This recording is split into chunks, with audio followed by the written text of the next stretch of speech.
ಮತ್ತೆ ಪ್ರತಿದಾಳಿಯನ್ನ ಕೂಡ ಮಾಡಿದೆ. ಅಮೆರಿಕ ದಾಳಿ ಬಳಿಕ ಇರಾನ್ನಲ್ಲಿ ಈಗ ಅಣು ವಿಕಿರಣ ಆತಂಕ ಶುರುವಾಗ್ತಾ ಇದೆ.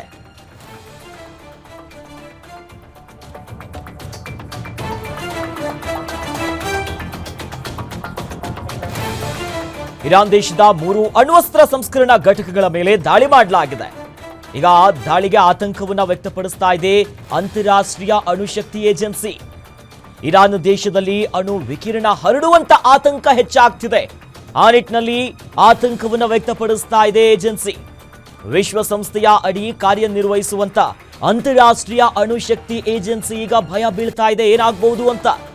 ಅಮೆರಿಕ ದಾಳಿ ನಡೆಸಿದ ಕಡೆ ಯುರೇನಿಯಂ ಇರಲೇ ಇಲ್ಲ ಅನ್ನೋದಾಗಿ ಇರಾನ್ನಿನ ಕೆಲವು ಮಾಧ್ಯಮ ಸೇರಿದಂತೆ ಅಧಿಕೃತವಾಗಿ ಹೇಳ್ತಿದ್ದಾರೆ. ಇಲ್ಲ, ಅಲ್ಲಿರ್ಲಿಲ್ಲ. ಯಾಕಂದ್ರೆ ಅಮೆರಿಕ ಗುರಿಯಾಗಿಸಿಕೊಂಡು ದಾಳಿ ಮಾಡಿರೋದು ಇರಾನ್ ಎಲ್ಲೆಲ್ಲಿ ನ್ಯೂಕ್ಲಿಯರ್ ಎನ್ರಿಚ್ಮೆಂಟ್ ಮಾಡ್ತಾ ಇತ್ತು, ನ್ಯೂಕ್ಲಿಯರ್ ತಾಣಗಳು, ಪರಮಾಣು ಘಟಕಗಳು, ಇದನ್ನ ಗುರಿಯಾಗಿಸಿಕೊಂಡು ದಾಳಿ ಮಾಡಿದೆ. ಬಟ್ ಇರಾನ್ ಹೇಳ್ತಾ ಇರೋದು ಅಲ್ಲಿ ಯುರೇನಿಯಂ ಇರಲೇ ಇಲ್ಲ. ಇರಾನ್ನ ರಾಜಕೀಯ ಮುಖ್ಯಸ್ಥ ಹಸನ್ ಅಬೇದಿನಿ ಅವರಿಂದ ಈಗ ಸ್ಪಷ್ಟನೆ ಬರ್ತಾ ಇದೆ. ಅಣು ವಿಕಿರಣ ಉಂಟು ಮಾಡುವ ವಸ್ತುಗಳು ಅಲ್ಲಿ ಇರಲೇ ಇಲ್ಲ, ಸ್ಥಳಾಂತರ ಮಾಡಲಾಗಿದೆ. ದಾಳಿಗೂ ಮುನ್ನವೇ ಸಂಸ್ಕೃತ ಯುರೇನಿಯಂ ಏನಿದೆಯಲ್ಲ ಅದನ್ನ ಬೇರೆ ಕಡೆ ವರ್ಗಾವಣೆ ಮಾಡುವಂತ ಕೆಲಸ ಆಗಿದೆ ಅನ್ನುವಂಥ ವಿಚಾರ ಗೊತ್ತಾಗ್ತಿದೆ. ಅಮೆರಿಕ ದೇಶಕ್ಕೆ ಚಳ್ಳೆ ಹಣ್ಣು ತಿನ್ನಿಸ್ತಾ ಇರಾನ್ ಬಹಳಷ್ಟು ಪ್ರೀ ಪ್ಲಾನ್ ಮಾಡ್ಕೊಂತ ಅನ್ನೋ ಹಲವು ಪ್ರಶ್ನೆಗಳಿಲ್ಲಿ ಉದ್ಭವ ಆಗ್ತಿದೆ. ಬಹಳ ಸ್ಪಷ್ಟವಾಗಿ ಗಮನಿಸೋದಾದ್ರೆ ಈ ದಾಳಿ ಪ್ರತಿದಾಳಿ ಆರಂಭ ಆಗಿದ್ದು ಮೊದಲಿನಿಂದೇನಲ್ಲ, ಹಿಂದೆನೂ ಕೂಡ ಈ ಬಗ್ಗೆ ಸಾಕಷ್ಟು ಚರ್ಚೆಗಳಿತ್ತು. ಸದ್ಯ ದಾಳಿಯ ಭೀಕರತೆಗೆ ಮತ್ತಷ್ಟು ಎಲ್ಲರೂ ಕೂಡ ಆತಂಕಕ್ಕೊಳಗಾಗ್ತಿರೋದು ಅಮೆರಿಕ ಬಳಕೆ ಮಾಡಿರುವಂತಹ ಒಂದು ಬಾಂಬರ್, ಅದೇ B2 ಬಾಂಬರ್. ಏನಪ್ಪಾ ಇದು B2 ಬಾಂಬರ್, ಇದರ ವಿಶೇಷತೆ ಏನು, ಯಾವ ರೀತಿ ಕಾರ್ಯನಿರ್ವಹಿಸುತ್ತೆ ಅಂತ ನೋಡ್ತಾ ಹೋಗೋದಾದ್ರೆ ಇರಾನ್ ಮೇಲೆ ಇದೇ ಯುದ್ಧ ವಿಮಾನ ಬಳಸಿರೋದು ಯಾಕೆ ಅನ್ನೋ ಪ್ರಶ್ನೆ ಉದ್ಭವ ಆಗುತ್ತೆ.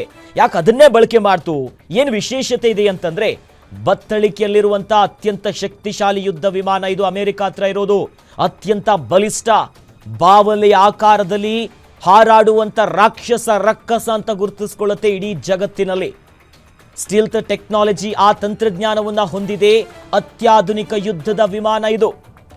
ಈ ನಿಟ್ಟಿನಲ್ಲಿ ಅಮೆರಿಕದ ಬತ್ತಳಿಕೆಯಲ್ಲಿರುವಂತಹ ಅತ್ಯಂತ ಶಕ್ತಿಶಾಲಿಯಾಗಿರುವಂತಹ ಬಾಂಬರ್ ಇರಾನ್ ನೆಲದಲ್ಲಿ ಪಾರಮ್ಯ ಮೆರೆದಿದೆ. ಅಮೆರಿಕದ B2 ಬಾಂಬರ್ ಯುದ್ಧ ವಿಮಾನ ಇದು ಬಹಳ ಸ್ಪಷ್ಟವಾಗಿ ಸ್ಟೆಲ್ತ್ ತಂತ್ರಜ್ಞಾನವನ್ನ ಹೊಂದಿಕೊಂಡಿತ್ತು. ಈ ಟೆಕ್ನಾಲಜಿ ಏನಪ್ಪಾ ಅಂತಂದ್ರೆ ಇದು ಎಲ್ಲಾ ರೀತಿಯಾದಂಥ ರ್ಯಾಡರ್ ಕಣ್ಣಿಗೆ ಚಳ್ಳೆ ಹಣ್ಣು ತಿನ್ಸುತ್ತೆ.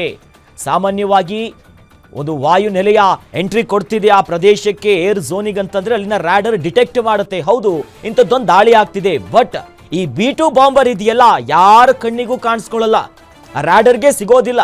ಅಂತಹ ಅಡ್ವಾನ್ಸ್ಡ್ ಟೆಕ್ನಾಲಜಿಯನ್ನ ಹೊಂದಿದೆ. ಅಷ್ಟೇ ಅಲ್ಲ, ಇಂಧನ ಮರುಭರ್ತಿ, ಇದರಲ್ಲಿ 6000 ನಾಟಿಕಲ್ ಮೈಲು ಸಾಗುವಂತ ಸಾಮರ್ಥ್ಯ ಇದೆ. ಅದು ಎಷ್ಟೇ ದೂರ ಆಗಿರಲಿ, ಅದು ಎಷ್ಟೇ ಸಮಯವನ್ನ ತೆಗೆದುಕೊಳ್ಳಿ, ಅದರ ಸಾಮರ್ಥ್ಯ ಅಷ್ಟರ ಮಟ್ಟಿಗಿದೆ. ರ್ಯಾಡರ್ ಕಣ್ತಪ್ಪಿಸಿ ಅತ್ಯಂತ ಶಕ್ತಿಶಾಲಿ ಬಾಂಬ್ ಅನ್ನ ಹಾಕುವ ಸಾಮರ್ಥ್ಯವನ್ನ ತನ್ನ ಬತ್ತಳಿಕೆಯಲ್ಲಿ ಹೊಂದಿಕೊಂಡಿದೆ. ಬಂಕರ್ ಬಸ್ಟರ್ ಬಾಂಬ್ ಹಾಕುವಂತೂ ಇದೇ ಯುದ್ಧ ವಿಮಾನ ಬೇಕು. ಆ ನಿಟ್ಟಿನಲ್ಲಿ 6 ಅಡಿ ಆಳಕ್ಕೆ ನೆಲವನ್ನ ಕೆಳಗೆ ಹೋಗಿ ಸ್ಫೋಟಿಸುತ್ತೆ ಇದು. 30,000 ಪೌಂಡ್ ಸಾಮರ್ಥ್ಯದ ಬಾಂಬ್ ಅನ್ನ ಹೊತ್ತೊಯ್ಯುವಂತ ಸಾಮರ್ಥ್ಯವನ್ನ ಹೊಂದಿಕೊಂಡಿದೆ. ಇದೇ ಯುದ್ಧ ವಿಮಾನ ಬಳಸಿಕೊಂಡು ಬಾಂಬ್ ಹಾಕೋದಕ್ಕೆ ಇಸ್ರೇಲ್ ಮನವಿ ಮಾಡಿತ್ತು.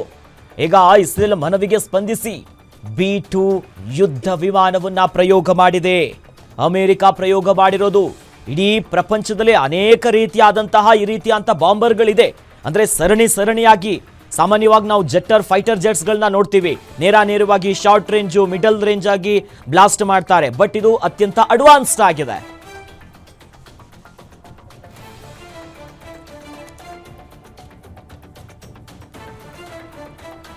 ಈ ಬಗ್ಗೆ ಹೆಚ್ಚಿನ ಡೀಟೇಲ್ಸ್ ನೀಡ್ತಾರೆ ನಮ್ಮ digital editor Dileep. News desk ಇಂದ ನೇರ ಸಂಪರ್ಕದಲ್ಲಿ ನಮ್ಮ ಜೊತೆ ಜಾಯ್ನ್ ಆಗಿದ್ದಾರೆ. ದಿಲೀಪ್, ಬಹಳ ಪ್ರಮುಖವಾಗಿ ಮಿಡಲ್ ಈಸ್ಟ್ ಅಲ್ಲಿ ಈಗ ಅಮೆರಿಕ ಎಂಟ್ರಿ ಕೊಡುತ್ತಾ ಇಲ್ವಾ ಅನ್ನುವಂಥ ಮಾತಿಗೆ ಅಮೆರಿಕ ಎಂಟ್ರಿನೂ ಕೊಟ್ಟಾಯ್ತು. ಬಹಳ ಪ್ರಮುಖವಾಗಿ B2 ಅನ್ನ ಪ್ರಯೋಗವೂ ಕೂಡ ಮಾಡಾಗಿದೆ. ಬಹಳ ಪ್ರಮುಖವಾಗಿ ಈಗ ಇಡೀ ಜಗತ್ತಿನಲ್ಲೇ ಬಹುತೇಕ ರಾಷ್ಟ್ರಗಳು ಈ B2 ಬಾಂಬರ್ಗೆ ಬೆಚ್ಚಿ ಬೀಳೋದು ಯಾಕೆ? ಬಾವಲಿ ಆಕಾರದಲ್ಲಿ ರಕ್ಕಸನ ರೀತಿಯಲ್ಲಿ ಹಾರಾಡುತ್ತಲ್ಲ, ಇದರ ವಿಶೇಷತೆ ಏನು? ಮುಂದೆ ಏನು ಆಗ್ಬಹುದು ಮಧ್ಯ ಪ್ರಾಂತ್ಯದಲ್ಲಿ? ರಷ್ಯಾ ಎಂಟ್ರಿ ಕೊಡುತ್ತಾ ಏನು? ಹೆಚ್ಚಿನ ಡೀಟೇಲ್ಸ್ ನೀಡ್ತಾ ಹೋಗೋದಾದ್ರೆ ದಿಲೀಪ್. ಅಖಿಲೇಶ್, ಇವಾಗೇನು ಒಂದು 3ನೇ ಮಹಾಯುದ್ಧಕ್ಕೆ ಒಂದು ನಾಂದಿ ಆಡಿದೆಯಾ ಅಮೆರಿಕ ಅನ್ನುವಂಥ ಚರ್ಚೆ ಇವಾಗ ಶುರುವಾಗಿದೆ. ಯಾಕೆಂದರೆ ಇರಾನ್ ಮತ್ತು ಇಸ್ರೇಲ್ ನಡುವಣ ಸಂಘರ್ಷ ಏನಿತ್ತು, ಆ ಸಂಘರ್ಷಕ್ಕೆ ಇವಾಗ ಅಮೆರಿಕ ನೇರ ಎಂಟ್ರಿ ಕೊಟ್ಟಿದೆ. ಹಾಗೆ ನೋಡಿದ್ರೆ ಅಮೆರಿಕ ಈ ಸಂಘರ್ಷಕ್ಕೆ ಎಂಟ್ರಿ ಕೊಡಬೇಕು ಅಂತ ಇಸ್ರೇಲ್ ಬಯಸಿತ್ತು. ಕಳೆದ ಒಂದು 8 ದಿನಗಳಿಂದ ಏನೋ ಒಂದು ಸಂಘರ್ಷ ನಡೀತಾ ಇದೆ. ಇಸ್ರೇಲ್ ಸತತವಾಗಿ ಇರಾನ್ ದೇಶದ ಅಣ್ವಸ್ತ್ರ ನೆಲೆಗಳ ಮೇಲೆ ಮತ್ತು ಇರಾನ್ ದೇಶದ ಒಂದು ಕ್ಷಿಪಣಿ ನೆಲೆಗಳ ಮೇಲೆ ನಿರಂತರವಾಗಿ ದಾಳಿಯನ್ನು ಮಾಡ್ತಿತ್ತು ಇಸ್ರೇಲ್. ಆದರೆ ಇಸ್ರೇಲ್ಗೆ ಒಂದು ಆತಂಕ ಇದ್ದಿದ್ದೇನೆಂದರೆ, ಇರಾನ್ ದೇಶದ ಅಣ್ವಸ್ತ್ರ ನೆಲೆಗಳು ಒಂದು ನೆಲದಾಳದ 60 ಅಡಿ ಆಳದ ಒಂದು ಅಣ್ವಸ್ತ್ರ ಸಂಗ್ರಹಾಗಾರಗಳಲ್ಲಿ ಒಂದು ಯುರೇನಿಯಂ ಎನ್ರಿಚ್ಮೆಂಟ್ ಘಟಕಗಳಿದ್ದಾವೆ ಅನ್ನೋ ಒಂದು ಆರೋಪವನ್ನು ಇಸ್ರೇಲ್ ಮಾಡ್ತಾ ಇತ್ತು. ಹಾಗಾಗಿ ಅಮೆರಿಕ ತನ್ನ B-2 ಬಾಂಬರ್ಗಳ ಮೂಲಕನೇ ದಾಳಿ ನಡೆಸಬೇಕು. ಆಗ ಮಾತ್ರ B-2 ಬಾಂಬರ್ಗಳ ಮೂಲಕ ದಾಳಿ ನಡೆಸಿದಾಗ, ಅದರಲ್ಲೂ ಬಂಕರ್ ಬಸ್ಟರ್ ಬಾಂಬ್ಗಳನ್ನ ಪ್ರಯೋಗ ಮಾಡಿದಾಗ ಆಗ ಮಾತ್ರ ಒಂದು ಇರಾನ್ನಲ್ಲಿರುವಂಥ ಅಣ್ವಸ್ತ್ರ ಘಟಕಗಳನ್ನು ಹಾನಿ ಮಾಡೋಕ್ಕೆ ಸಾಧ್ಯ ಅಂತ ಹೇಳ್ಬಿಟ್ಟು ಇಸ್ರೇಲ್ ಪದೇ ಅಮೆರಿಕಾಗೆ ಒತ್ತಡ ಇರ್ತಿತ್ತು. ಒಂದು ಇಸ್ರೇಲ್ನ ಒತ್ತಡವನ್ನು ಮಣಿದಿರೋಂಥ ಅಮೆರಿಕ ಇವತ್ತು ಬೆಳಗ್ಗೆ ಅಂದರೆ ಭಾನುವಾರ ಬೆಳಗಿನ ಜಾವ ಈ ಒಂದು ದಾಳಿಯನ್ನು ಮಾಡಿದೆ. ಇನ್ನು ಈ B-2 ಬಾಂಬರ್ ಹೆಂಗೆ ವರ್ಕ್ ಆಗುತ್ತೆ ಅಂತ ಹೇಳ್ಬಿಟ್ಟು ಮೊದಲು ನೋಡೋಣ. ಈಗ ನೋಡಿ, ನೀವು ಇಲ್ಲಿ ದೃಶ್ಯಗಳಲ್ಲಿ ಗಮನಿಸ್ತಾ ಇದ್ದೀರಾ, ಇಲ್ಲಿ ಒಂದು B-2 ಬಾಂಬರ್ನ ಮೂಲಕ ಒಂದು ಕ್ಷಿಪಣಿ ರೂಪದ ಒಂದು ಬಾಂಬ್ ಪ್ರಯೋಗ ಆಗುತ್ತೆ. ಈ ಬಾಂಬ್ ಪ್ರಯೋಗ ಆಗೋದು ಮೊದಲು ಈ ಥರ ಒಂದು ಕಟ್ಟಡಕ್ಕೆ ಬಂದು ಮೊದಲಿಗೆ ಒಂದು ಬ್ಲಾಸ್ಟ್ ಆಗುತ್ತೆ. ಬ್ಲಾಸ್ಟ್ ಆದ ನಂತರ ಏನೊಂದು ಕಟ್ಟಡ ಇದೆ, ಆ ಕಟ್ಟಡದಲ್ಲಿ ಆಳಕ್ಕೆ ಈ ಒಂದು ಕ್ಷಿಪಣಿ ರೀತಿಯಲ್ಲಿರುವಂಥ ಈ ಒಂದು ಬಾಂಬರ್ ಏನಿದೆ ಅದು ಆಳಕ್ಕೆ ಇಳಿಯುತ್ತೆ. ನೋಡಿ, ಇಲ್ಲಿ ನೀವು ದೃಶ್ಯಗಳಲ್ಲಿ ಗಮನಿಸ್ಬೋದು. ಮೊದಲಿಗೆ ಈ ಒಂದು ಕ್ಷಿಪಣಿ ಇಲ್ಲಿ ಇಂಪ್ಯಾಕ್ಟ್ ಆಗುತ್ತೆ. ಇಂಪ್ಯಾಕ್ಟ್ ಆದ ನಂತರ ನಿಧಾನವಾಗಿ ಅದು ಆಳಕ್ಕೆ ಇಳಿಯುತ್ತೆ. ಆಳಕ್ಕೆ ಇಳಿತಾ ಹೋಗುತ್ತೆ. ಆಳಕ್ಕೆ ಇಳಿತಾ ಹೋಗಿ ಇದನ್ನು ಬಂಕರ್ ಬಸ್ಟರ್ ಅಂತಲೇ ಕರೀತಾರೆ. ಏನಕ್ಕೆ ಅಂದರೆ ಇದು ಈ ರೀತಿ ಆಳಕ್ಕೆ ಇಳಿದು ಆ ನಂತರ ಒಳಗಡೆ ಹೋಗಿ ಸ್ಫೋಟ ಆಗುತ್ತೆ. ಆಗ ಇನ್ನು ನೋಡಿ, ಆ ಕ್ಷಿಪಣಿನ ಈ ರೀತಿ ಇರುತ್ತೆ. ಆ ಕ್ಷಿಪಣಿ ಈ ರೀತಿ ಹಲವು ರೀತಿಯಾದಂತಹ ಒಂದು ಅಸ್ತ್ರಗಳು ಒಂದೇ ಕ್ಷಿಪಣಿಯಲ್ಲಿರುತ್ತೆ. ಅದು ಮೊದಲಿಗೆ ಒಂದು ಸ್ಫೋಟ ಆಗುತ್ತೆ ಬಾಂಬ್. ಆ ನಂತರ ನಿಧಾನಕ್ಕೆ ಆ ಕ್ಷಿಪಣಿ ಒಳಗಡೆ ಆಳಕ್ಕೆ ಇಳಿದು ಹಂತವಾಗಿ ಸ್ಫೋಟ ಮಾಡುತ್ತೆ. ಈ ಒಂದು ಬಂಕರ್ ಬಸ್ಟರ್ ಬಾಂಬು ಕೇವಲ ಅಮೆರಿಕ ಬಳಿ ಮಾತ್ರ ಇರುವಂಥದ್ದು. ಅದು ಬಿಟ್ಟರೆ ಬೇರೆ ಇನ್ಯಾವ ದೇಶದ ಬಳಿನೂ ಇಲ್ಲ. ಅದರಲ್ಲೂ B-2 ಬಾಂಬರ್ ಏನಂದರೆ ಸುಮಾರು 300 ಪೌಂಡ್, ಅದು 3000 ಪೌಂಡ್ ಸಾಮರ್ಥ್ಯದ ಒಂದು ಬಾಂಬ್ ಆಗಿರುತ್ತೆ. ಈ ಬಾಂಬ್ನ ಒತ್ತೊಯ್ಯೋದಕ್ಕೆ ಅಮೆರಿಕದ ಈ ಸ್ಟೆಲ್ತ್ ವಿಮಾನ ಬೇಕು. ಈ ಸ್ಟೆಲ್ತ್ ಟೆಕ್ನಾಲಜಿ ಅಂದರೆ ಏನು ಅಂದರೆ, ರ್ಯಾಡಾರ್ ಕಣ್ಣಿಗೆ ಈ ವಿಮಾನ ಕಾಣೋದೇ ಇಲ್ಲ. ಒಂದು ವೇಳೆ ಕಂಡರೂ ಕೂಡ ಸಣ್ಣ ಒಂದು ಅಕ್ಕಿಯ ರೂಪದಲ್ಲಿ ಕಾಣುತ್ತೆ. ಯಾವುದೋ ಪಕ್ಷಿ ಬರ್ತಾ ಇದೆ ಅಂತ ಹೇಳ್ಬಿಟ್ಟು ಭಾವಿಸ್ಕೊಂಡಿರ್ತಾರೆ. ಆದರೆ ಇದು B-2 ಬಾಂಬರ್ ಆಗಿರುತ್ತೆ. ಈ B-2 ಬಾಂಬರ್ ಅನ್ನೋದೇನಿದೆ ಯುದ್ಧ ವಿಮಾನ, ಇದು 6000 ನಾಟಿಕಲ್ ಮೈಲ್ವರೆಗೂ ಏಕಕಾಲದಲ್ಲಿ ಚಲಿಸಬಲ್ಲದು. ಅಂದರೆ ಇಂಧನ ಮರುಭರ್ತಿ ಇಲ್ಲದೆ, ಅಂದರೆ ಆಗಸದಲ್ಲೇ ಇಂಧನ ಮರುಭರ್ತಿ ಏನು ಮಾಡ್ತಾರೆ, ಆ ಇಂಧನ ಮರುಭರ್ತಿ ಅಗತ್ಯನೇ ಇರಲ್ಲ. 6000 ನಾಟಿಕಲ್ ಮೈಲ್ ದೂರ ಸಾಗಬಲ್ಲದು. ಜೊತೆಗೆ ಏನೊಂದು 3000 ಪೌಂಡ್ ತೂಕದ ಒಂದು ಬಾಂಬ್ ಏನಿದೆ ಅದನ್ನು ಹೊತ್ಕೊಂಡು ಬರುತ್ತೆ. ಮತ್ತು ಈ ಒಂದು ಬಾಂಬ್ನ ಅದು ನಿರ್ದಿಷ್ಟ ಸ್ಥಳದಲ್ಲಿ ನಿಖರವಾಗಿ ಹಾಕಬಲ್ಲದು. ಆ ರೀತಿ ಒಂದು ಕ್ಷಿಪಣಿ ರೂಪದ ಬಾಂಬ್ ಇದು. ಅದನ್ನು ಹಾಕೋದಕ್ಕೆ ಅದೇ ಯುದ್ಧ ವಿಮಾನನೇ ಬೇಕು. ಈ ಒಂದು ಯುದ್ಧ ವಿಮಾನವನ್ನು ಬಳಸ್ಕೊಂಡು ಅಮೆರಿಕ ಒಟ್ಟು 3 ನೆಲೆಗಳ ಮೇಲೆ, ಇರಾನ್ ದೇಶದ 3 ನೆಲೆಗಳ ಮೇಲೆ ಒಂದು ಬಾಂಬ್ನ ಸುರಿಸಿದೆ. ಯಾವಾಗ ಅಮೆರಿಕ ಈ ಒಂದು ಕ್ಷಿಪಣಿ ದಾಳಿ ನಡೆಸ್ತೋ, ಆ ದಾಳಿ ನಡೆಸಿದ ತಕ್ಷಣವೇ ಇರಾನ್ ಹೇಳಿದ್ದೇನೆಂದರೆ, ಒಂದು ಆಶ್ಚರ್ಯಕರ ಮೆಸೇಜ್ನ ಕೊಟ್ಟಿದೆ ಇರಾನ್. ಹೇಳೋದೇನೆಂದರೆ, ನೀವು ಎಲ್ಲೆಲ್ಲಿ ಬಂದು ಬಂಕರ್ ಬಸ್ಟರ್ ಬಾಂಬ್ಗಳನ್ನ ಹಾಕಿದ್ರೋ ಅಲ್ಲೆಲ್ಲೂ ನಮ್ಮ ಯುರೇನಿಯಂ ಒಂದು ಸಂಸ್ಕರಣಾ ಘಟಕಗಳೇ ಇರಲಿಲ್ಲ. ಆ ಘಟಕಗಳಲ್ಲಿದ್ದ ಎಲ್ಲ ಸಂಸ್ಕರಿತ ಯುರೇನಿಯಂಗಳನ್ನ ಈಗಾಗಲೇ ಬೇರೆ ಕಡೆ ಸಾಗಿಸಿದ್ವಿ. ಹಾಗಾಗಿ ಅಣು ವಿಕಿರಣ ಸೋರಿಕೆ ಆತಂಕನೇ ಇಲ್ಲ ಅಂತ ಹೇಳ್ಬಿಟ್ಟು ಇರಾನ್ ಹೇಳಿಕೆ ಕೊಟ್ಟಿದೆ.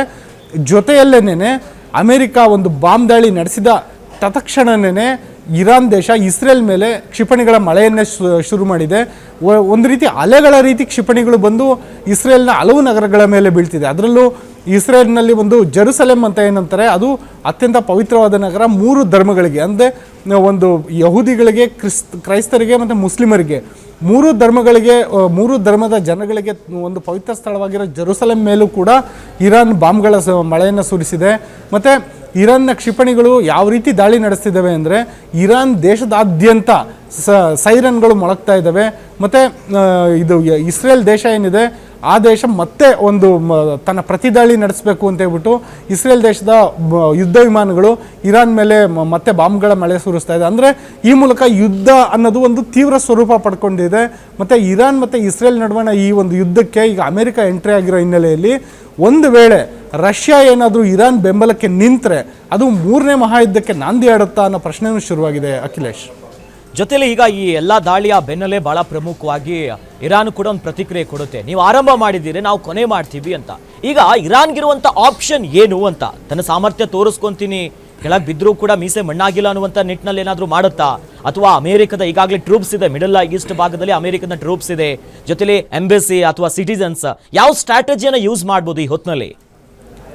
ಒಂದು ಅಖಿಲೇಶ್ ಇಲ್ಲಿ ಗಮನಿಸಬೇಕಾಗಿರೋ ಅಂಶ ಏನಂದರೆ, ಇರಾನ್ ಬಳಿ ಆಯ್ಕೆಗಳು ತುಂಬ ಕಡಿಮೆ ಇದೆ. ಯಾಕೆಂದರೆ ಇರಾನ್ ಕಳೆದ 50 ವರ್ಷಗಳಿಂದ, ಅಂದರೆ ಏನೊಂದು ರೆಜಿಮ್ ಚೇಂಜ್ ಅಂತ ಆಗಿ ಅಯಾತುಲ್ಲಾ ಖಮೇನಿ ಸಾರಥ್ಯ ವಹಿಸ್ಕೊಂಡ ನಂತರ ಇರಾನ್ ದೇಶಕ್ಕೆ ಅಮೆರಿಕ ನಿರಂತರವಾಗಿ ಸ್ಯಾಂಕ್ಷನ್ಸ್ಗಳನ್ನು ಹೇರಿದೆ, ಅಂದರೆ ನಿರ್ಬಂಧಗಳನ್ನು ಹೇರಿದೆ. ಹಾಗಾಗಿ ತಾಂತ್ರಿಕವಾಗಿ ಇರಾನ್ ಮುಂದುವರೆದಿಲ್ಲ. ಆದರೆ ಇರಾನ್ ಬಳಿ ಒಂದು ತಾಂತ್ರಿಕವಾಗಿ ಮುಂದುವರೆದಿರೋದು ಒಂದೇ ವಿಚಾರದಲ್ಲಿ, ಅದು ಕ್ಷಿಪಣಿಗಳ ವಿಚಾರದಲ್ಲಿ ಇರಾನ್ ತಾಂತ್ರಿಕವಾಗಿ ಮುಂದುವರೆದಿದೆ. ಹಂಗಾಗಿ ತನ್ನಲ್ಲಿರೋ ಕ್ಷಿಪಣಿಗಳನ್ನು ಮಾತ್ರ ದಾಳಿ ಮಾಡ್ತಿದೆ. ಇರಾನ್ ಬಳಿ ಯುದ್ಧ ವಿಮಾನಗಳಾಗಲಿ ದಾಳಿ ಹೆಲಿಕಾಪ್ಟರ್ಗಳಾಗಲಿ ಇಲ್ಲ. ಹಾಗಾಗಿ ಇರಾನ್ ಬಳಿ ಆಯ್ಕೆ ಒಂದೇ.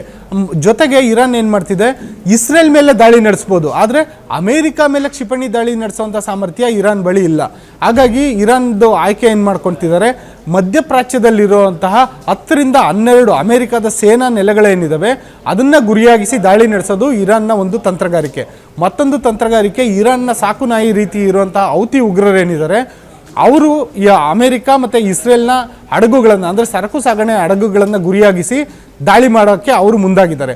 ಅದು ಒಂದು ಆಯ್ಕೆ. ಅದು ಮತ್ತೊಂದು ಆಯ್ಕೆ ಏನಂದರೆ, ಇರಾನ್ ಬಳಿ ಇರುವಂಥದ್ದು ಇದು ರಷ್ಯಾ ಆಗಿರ್ಬೋದು ಅಥವಾ ಚೀನಾ ಆಗಿರ್ಬೋದು, ಆ ದೇಶಗಳ ನೆರವನ್ನು ಕೋರೋದು. ಚೀನಾ ಈಗಾಗಲೇ ಸಣ್ಣ ಪ್ರಮಾಣದಲ್ಲಿ ಇರಾನ್ಗೆ ನೆರವಾಗಿದೆ, ಅದು ಬಿಟ್ಟರೆ ದೊಡ್ಡ ಪ್ರಮಾಣದಲ್ಲಿ ನೆರವು ಬರ್ತಿಲ್ಲ. ಈ ಹಿನ್ನೆಲೆಯಲ್ಲಿ ಇರಾನ್ ಬಳಿ ಆಯ್ಕೆಗಳು ತುಂಬ ಕಮ್ಮಿ ಇದೆ. ಇರಾನ್ ಬಳಿ ಮಿತ್ರ ರಾಷ್ಟ್ರಗಳು ಕಮ್ಮಿ ಇದ್ದಾವೆ.